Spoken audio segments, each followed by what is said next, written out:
মানস লাবুসেনকে deep fine leg দিয়ে খেললেন বিরাট কোহলি। 4 হয়েছে কিনা শুরুতে বুঝতে পারেননি তিনি।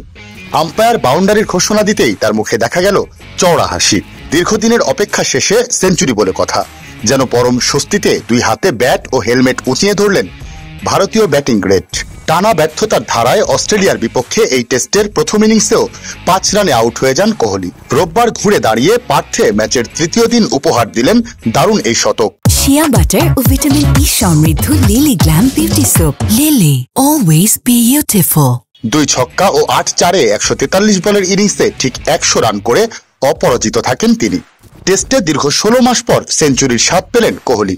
এর আগে ক্রিকেটের অভিজাত সংস্করণে সবশেষ 3 অঙ্কের দেখা তিনি পেয়েছিলেন 2023 সালের জুলাইয়ে। ত্রিনিদাদ টেস্টে ওয়েস্ট ইন্ডিজের বিপক্ষে খেলেছিলেন 121 রানের ইনিংস। আন্তর্জাতিক ক্রিকেটে কোহলির আগের সেঞ্চুরিটি এসেছিল গত বছরের নভেম্বরে। ওয়াংখেড়ে নিউজিল্যান্ডের বিপক্ষে ওয়ানডে বিশ্বকাপের সেমিফাইনালে করেছিলেন 117 রান। ঘরের মাঠে নিউজিল্যান্ড ও বাংলাদেশের বিপক্ষে গত 2 টেস্ট সিরিজে তো একেবারেই নিষ্প্রভ ছিলেন কোহলি। 5 টেস্টে তার ব্যাটিং গড় ছিল স্রেফ 21.33। বর্ডার গাভাস্কার ট্রফি শুরুর আগে তার পড়তি ফর্ম নিয়ে তাই আলোচনা সমালোচনা ছিল তুঙ্গে। ব্যাট হাতে কি দারুণভাবেই না সবকিছুর জবাবটা দিলেন তিনি। টেস্টে এটি কোহলির 30তম সেঞ্চুরি।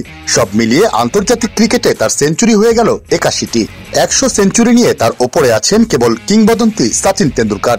অস্ট্রেলিয়ায় এটি কোহলির 7ম টেস্ট শতক। দেশটিতে সফরকারী কোনো ব্যাটসম্যানের যৌথভাবে দ্বিতীয় সর্বোচ্চ।